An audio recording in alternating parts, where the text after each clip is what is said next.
नमस्कार, मैं डॉक्टर प्रियंका बनाना, fertility specialist. एक हेल्दी प्रेगनेंसी लाने के लिए जितना रोल एक हेल्दी एग का है, उतना ही रोल एक हेल्दी स्पर्म का भी है। तो कैसे पता लगा सकते हैं कि किसी निसंतान दंपति में क्या अच्छे शुक्राणु हैं या नहीं है? तो स्पर्म की हेल्थ असेस करने के लिए सीमन एनालिसिस कराया जाता है, जिसमें कि देखा जाता है कि मिनिमम जो क्वांटिटी है स्पर्म काउंट की, वो 15 मिलियन स्पर्म पर मिलीलीटर होने चाहिए। यदि इससे कम है तो नेचुरल प्रेगनेंसी आने में परेशानी आ सकती है। दूसरा, उसका मोटिलिटी यानी कि मूवमेंट, जिससे कि एक स्पर्म महिला के गर्भाशय के मुख यानी सर्विक्स से यूट्रस में जाता है और वहाँ से फेलोपियन ट्यूब्स में। यदि उसकी मोटिलिटी अच्छी नहीं होगी तो भी प्रेगनेंसी आने में दिक्कत आती है, और एक नॉर्मल मोटिलिटी 40% के अराउंड होनी चाहिए। तीसरा, उसका स्ट्रक्चर यानी कि मॉर्फोलॉजी। देखा जाता है कि एक स्पर्म का हेड ओवल होता है और लॉन्ग टेल है, जिससे कि वो अच्छे से महिला के गर्भाशय में ट्रैवल कर पाए। लेकिन यदि उसका मॉर्फोलॉजी एबनॉर्मल होगी तो प्रेगनेंसी में प्रॉब्लम आती है और इनफर्टिलिटी होती है। पुरुष में फर्टिलिटी के प्रॉब्लम के अनेकों कारण हो सकते हैं। यदि आपके पिट्यूटरी ग्लैंड या हाइपोथैलेमस की प्रॉब्लम है, जिसके कारण से वो समय पे सिग्नल नहीं दे पा रहे आपके टेस्टिकल्स को, और वो सही मात्रा में सीरम टेस्टोस्टेरोन नहीं प्रोड्यूस कर पा रहे, जिससे कि स्पर्म की प्रोडक्शन हॉल्ट होती है या कम हो जाती है। दूसरा, कुछ टेस्टिकुलर डिजीजेज हैं के कारण से भी मेल इनफर्टिलिटी होती है। और तीसरा, स्पर्म जो है वो डक्ट्स के थ्रू समय पे इजैकुलेट नहीं हो रहा, कोई ऑब्स्ट्रक्टिव डिजीज है। जिस तरह महिलाओं में उम्र बहुत महत्वपूर्ण है, उतना पुरुषों में भी स्पर्म की क्वालिटी के लिए एज का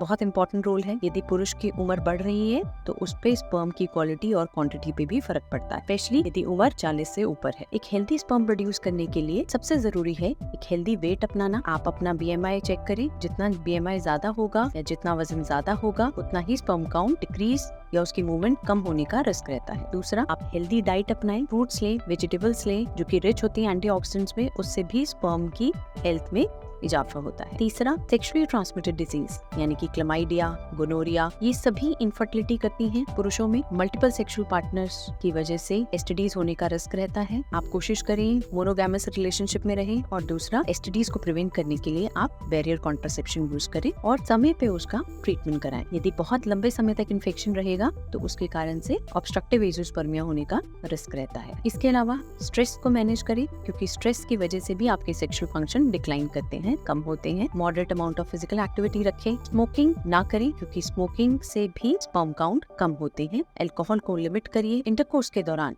लुब्रिकेंट्स अवॉइड करिए। आप यदि कोई भी दवाइयां ले रहे हैं, अपने डॉक्टर से डिस्कस करिए, क्योंकि देखा गया है कि BP की कुछ दवाइयां यानी कि कैल्शियम चैनल ब्लॉकर्स, कुछ एंटी डिप्रेसेंट्स एंड ओपियोइड्स, ये सब भी इनफर्टिलिटी कर सकते हैं।